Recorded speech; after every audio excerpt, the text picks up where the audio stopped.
ईश्वर का चमत्कार।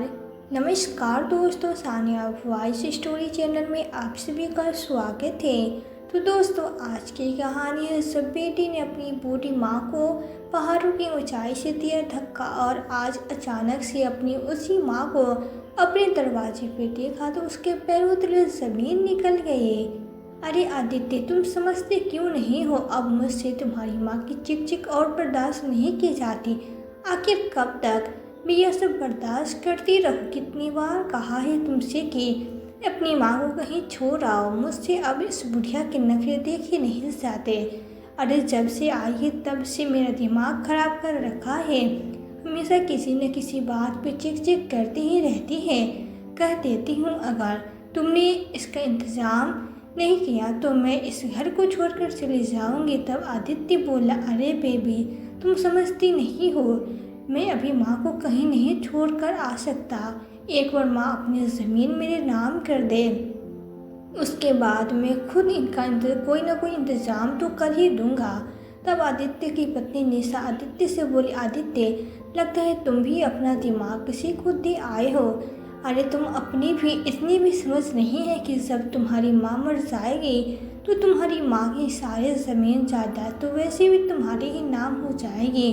और वैसे भी जब से तुम्हारे पापा की मौत हुई है तब से तुम्हारी माँ यह हमारे सर पे आकर पड़ गई है। देखो आदित्य, मुझसे अब और बोझा नहीं ढोया जाएगा। इस बुढ़िया का क्या करें?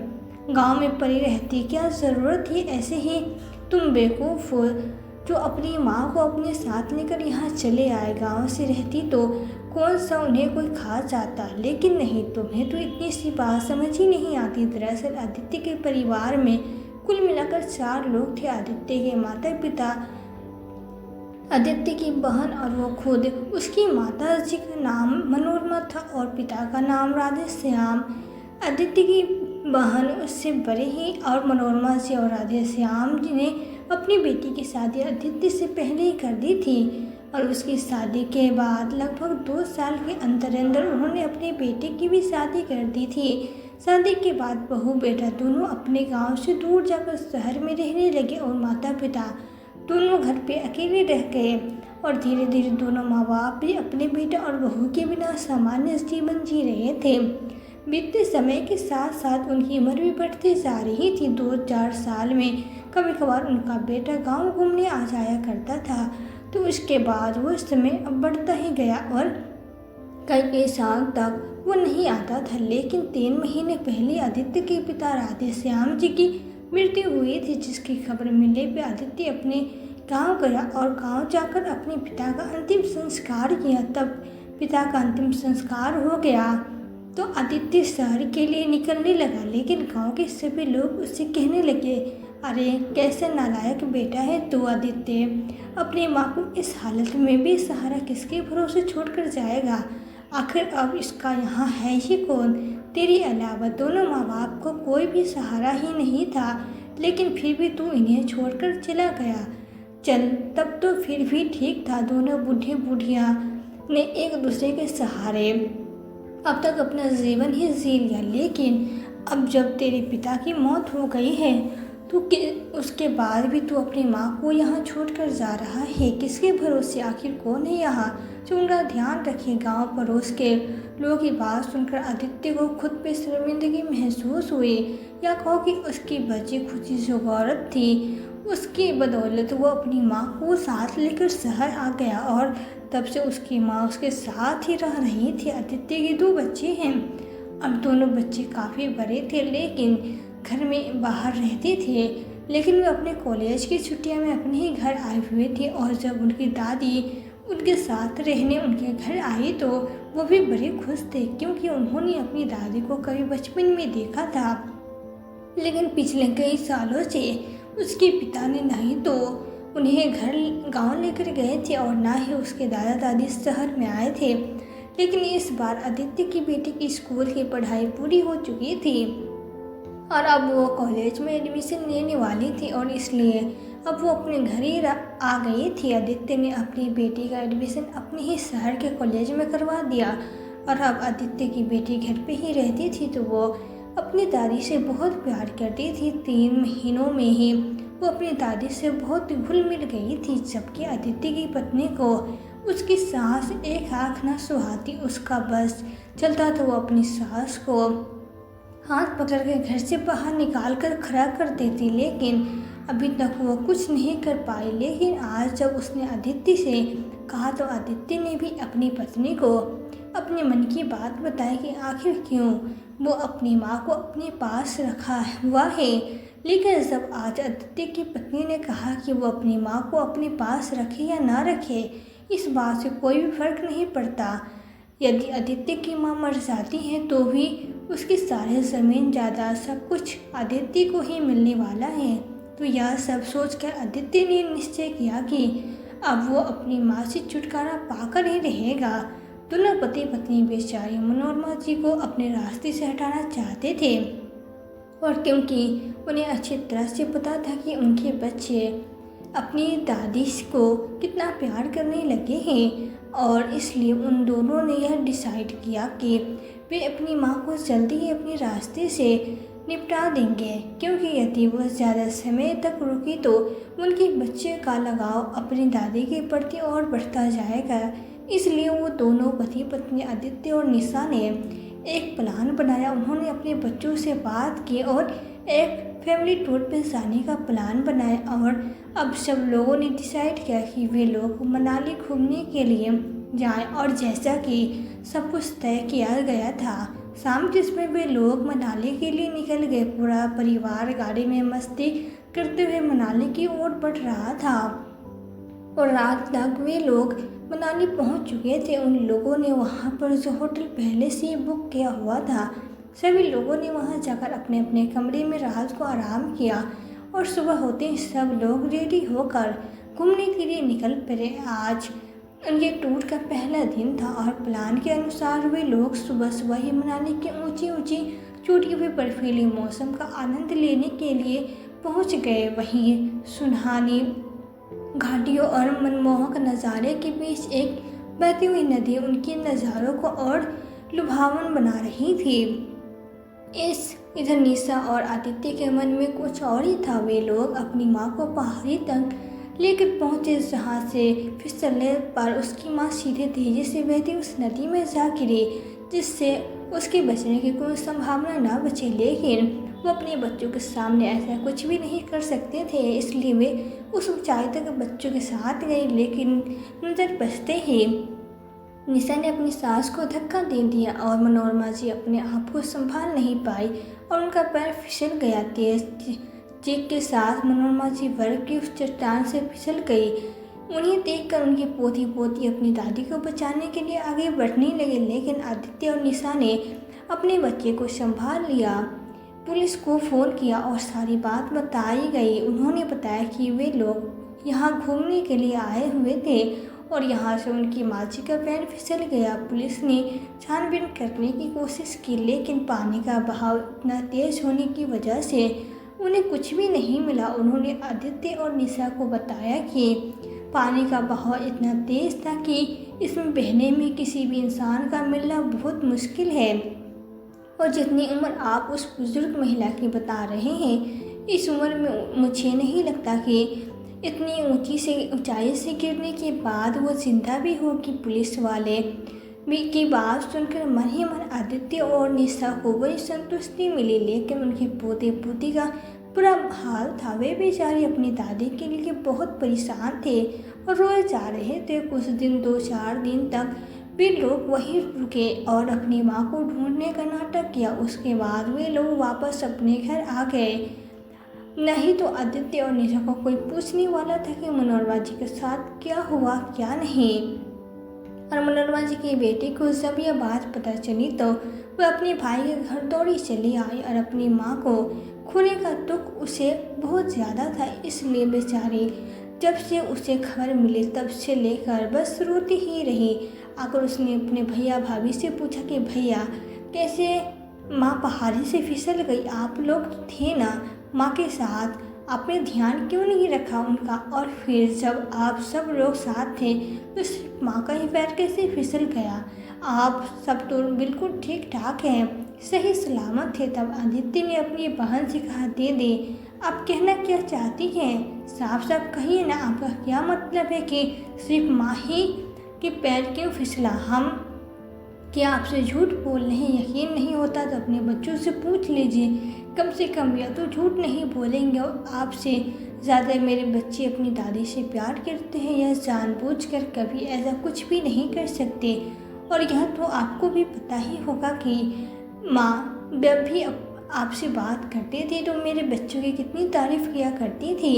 इसलिए आप फालतू की बातें मत करें। आदित्य की बहन भी ज़्यादा कुछ नहीं बोली और अब फिर से वे अपने घर चली गई। और इधर आदित्य और निशा दोनों अपनी चाल के सफल होने पे बहुत खुश थे। उन्होंने अपनी बूढ़ी माँ के बारे में एक बार भी नहीं सोचा, पर कहती है न कि वक्त सबका हिसाब करता है। बस निशा और आदित्य के कर्मों का हिसाब होना अभी बाकी था।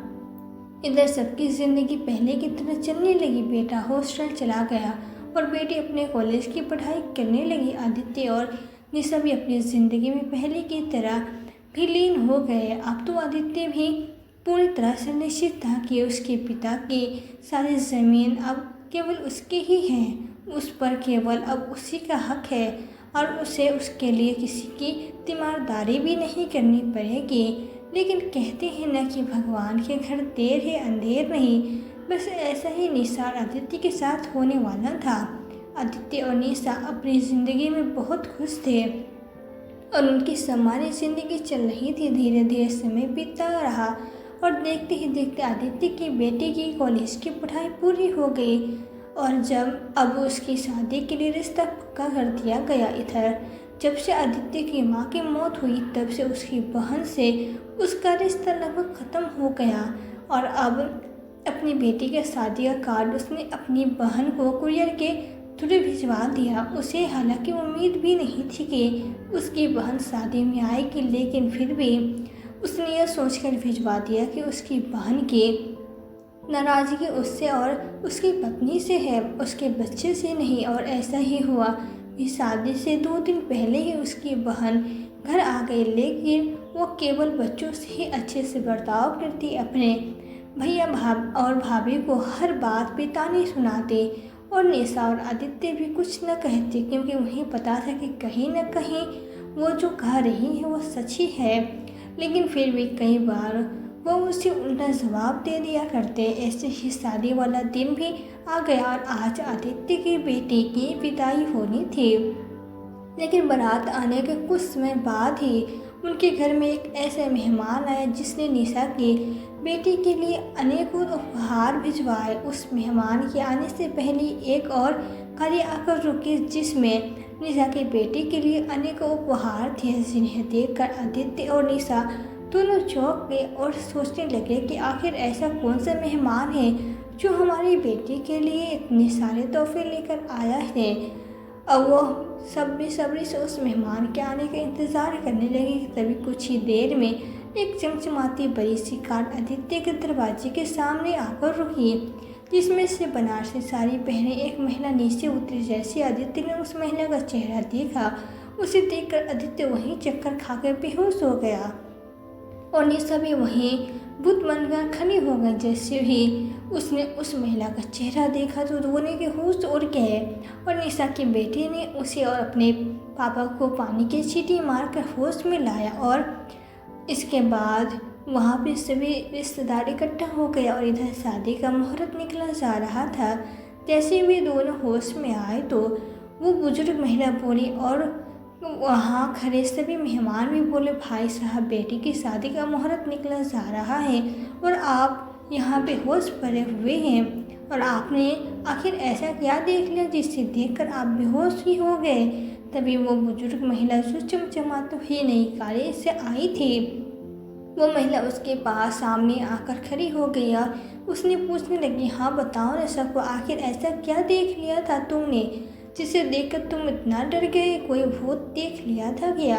कि तभी वे दोनों अपनी माँ को फिर से देखकर फिर से चौंक गई कि अचानक माँ यहाँ कैसे आ सकती है। लेकिन उस वक्त बेटी की शादी के समय वे दोनों ज़्यादा कुछ बोल नहीं सकते थे, इसलिए चुपचाप शादी की रस्मों को निभाने लगे और अपनी बेटी की शादी निपटा कर शादी के बाद जब उसकी बेटी की विदाई हो रही थी, उसकी नज़र अपनी दादी पे पड़ी, जिन्हें देखकर वो फूट फूट के रोने लगे। उन्हें गले लगाकर रोते ही बोली, दादी आप कहाँ चली गई थी? मैंने आपको कितना ढूंढा, हम दोनों ने आपको कितना ढूंढा था, पर आप हमें कहीं नहीं मिली। मम्मी पापा और मैं भाई सब कितना परेशान हो गए थे, आप कहाँ चले गए थे?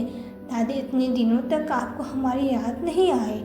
तब उसकी दादी भी उसे चुप कराती हुई बोली, बेटा मन तो मेरा भी बहुत था तुम दोनों बच्चों से मिलने का, आखिर तुमसे ज़्यादा प्यार मैं किसी को नहीं करती, लेकिन कुछ लोगों ने मुझे तुमसे दूर किया था। लेकिन अब तुम परेशान मत हो, अब मैं आ गई हूँ ना, अब मैं किसी को भी नहीं छोड़ूंगी, तुम बिल्कुल मत रो, बिल्कुल परेशान मत हो मेरी बच्ची। उन्होंने आखिरकार अपनी पोती के विदा किया और तभी जैसे आदित्य की बेटी की विदाई हुई वैसे ही एक पुलिस की गाड़ी वहाँ आ गई, जिसे देखकर आदित्य और निशा दोनों की सांसें रुकी जा रही थी कि अब उनकी माँ उनके साथ आखिर क्या करेगी। डर के मारे दोनों कांप रहे थे कि तभी आदित्य की बड़ी बहन उसके पास आई और बोली, आदित्य इतनी गर्मी में तो यहाँ खड़ा हुआ कांप रहा है, क्या हुआ? मेरे भाई सब ठीक ठाक तो है ना? आदित्य की ओर शकीर निगाहों से देखती हुई उसकी बहन बोले तो निशा खुद को संभालते हुए बोली, दीदी वो बेटी की शादी थी ना, तो आप तो जानती है कि कई दिनों से पागलों की तरह यहाँ लगे पड़े हैं, तो हो सकता है कि बुखार आ गया हो। वैसे यह पुलिस यहाँ क्या कर रही है और पुलिस को यहाँ किसने बुलाया? तब आदित्य की माँ मनोरमा जी ने कहा, इन पुलिस वालों को मैंने बुलाया है अपने गुनहगारों को सजा दिलवाने के लिए। मैं इतनी आसानी से सब कुछ भूल नहीं सकती। वे अपनी बेटी से बोली, बेटी तू शायद नहीं जानती आखिर उस दिन मेरे साथ क्या हुआ था। तब उसकी बेटी बोली, जानती तो हूँ माँ, लेकिन सिर्फ इतना जानती जितना इन लोगों ने मुझे बताया है।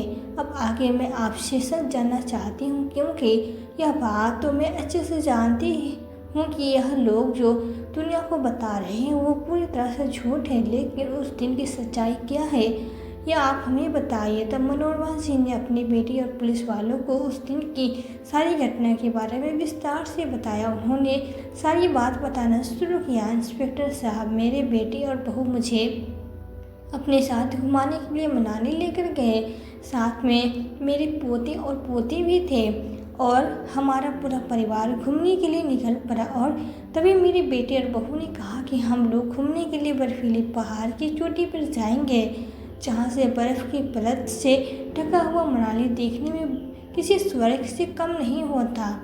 अब क्योंकि हम अपने परिवार के साथ घूमने के लिए अच्छे अच्छे नज़ारों को देखने के लिए गए थे, इसलिए मैंने भी हमें भर दी और अपने बेटे बहू के साथ पहाड़ की ऊंचाई पे पहुंच गई।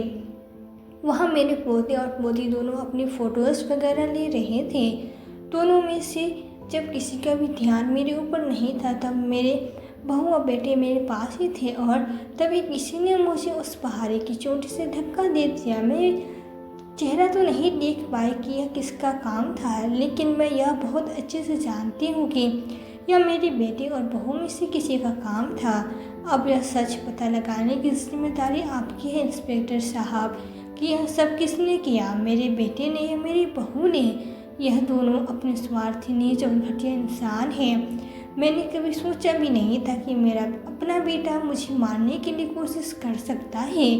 आखिर क्या बिगाड़ा था मैंने इन दोनों का जो इन दोनों ने मेरे साथ ऐसा बर्ताव किया। समझ नहीं आता कि क्या गलती थी मेरी जो मेरे बेटे बहू मेरे जान की दुश्मन बन गई। ले जाइए इंस्पेक्टर साहब इन्हें मेरी नज़रों के सामने से, वरना कहीं मैं अपना आपा न खो बैठूँ। और इंस्पेक्टर साहब उन बेटे और बहू को जैसे हथकड़ी लगाना शुरू किया, वैसे ही बेटी ने सारा इल्ज़ाम अपनी पत्नी पर डाल दिया और निशा ने सारा इल्ज़ाम आदित्य पे। वो बोली, मैंने कुछ नहीं किया इंस्पेक्टर साहब, जो कुछ भी किया है इनके बेटे ने किया है। इनका बेटा तो कभी इन्हें खुश देखना ही नहीं चाहता था। अरे वो तो इन्हें कब कब मारना चाहता था, पैसे के लालच में यहाँ लेकर आया था, वरना इन्हें शहर में रहने ही नहीं देता। कि तभी आदित्य गुस्से में चिल्लाता हुआ बोला, अच्छा सब कुछ मैंने ही किया है ना, तूने तो जैसे कुछ किया ही नहीं। माँ के मरने पे सारी ज़मीन मेरी हो जाएगी। यह बात मुझे किसने बताई थी? तूने। सबसे पहले मेरे दिमाग में माँ को मारकर ज़मीन हथियाने का जो प्लान था वो तूने ही बोला था। अब साफ साफ बचकर निकलना चाहती हो। वे दोनों आपस में बहस करने लगे, लेकिन इंस्पेक्टर ने उन दोनों को गिरफ्तार कर लिया और अपने साथ ले गई। अब बेचारी मनोरमा जी रोई जा रही थी, जाने किस घड़ी में मैंने उस कपूत को जन्म दिया। वो बेचारी रोती रोती गिर गए पड़ी। तभी उसकी पोते ने आकर उनको संभाला और अंदर ले गया। इधर आदित्य और निशा को पुलिस पकड़ के ले गई और धीरे धीरे करके सभी मेहमान भी अपने अपने घर चले गए। घर में केवल निशा का बेटा, उसकी दीदी और मनोरमा जी की बेटी ही रह गई थे। जब सब लोग साथ में खाना खाने के लिए बैठे तो मनोरमा जी की पोती ने उनसे पूछा, दादी मुझे एक बात समझ नहीं आई, अगर आप ठीक थी तो आप इतने सालों हमसे दूर क्यों रही? वापस घर क्यों नहीं आई? क्यों आपने वापस आने में इतनी देरी लगा दी? आखिर क्यों दादी, कि आपको हमारी याद नहीं आई? तब मनोरमा जी अपने पोते को गले लगाते ही बोले, नहीं मेरे बच्चे, भला मैं जानबूझकर तुम लोगों से दूर कैसे रह सकती थी? वो तो ईश्वर को ही शायद यही मंजूर था, इसलिए मैं तुम तक नहीं पहुंच पाई। दरअसल तुम्हारे माँ बाप ने मुझे पहाड़ की ऊंचाई से धक्का दिया था, तो मैं तेज बहाव में बहती हुई उस नदी में जा गिरी और उस पहाड़ के आगे मैं खुद को नहीं संभाल पाई। पानी की रफ्तार इतनी तेज थी कि मैं पानी के साथ ही बहती चली गई और बहते बहते पता नहीं कहाँ पहुँच गई। जब मुझे होश आया तो मैं एक सरकारी अस्पताल में थी, जहाँ से मुझे पता चला कि दरअसल मैं पानी में बहते हुए कहीं दूर चली गई थी और यूं ही नदी के किनारे पर बेहोश पड़ी थी। वहाँ से निकलते हुए एक व्यक्ति ने मुझे देखकर मुझे अस्पताल तक पहुँचाया। मुझे अस्पताल पहुंचने के बाद वो व्यक्ति पता नहीं जाने लगा, पता चला, और उसके बाद सरकारी अस्पताल में ही मेरा इलाज होने लगा। डॉक्टर बहुत अच्छे थे, जबकि मेरा कोई नहीं था, लेकिन फिर भी डॉक्टरों ने मेरा इलाज किया।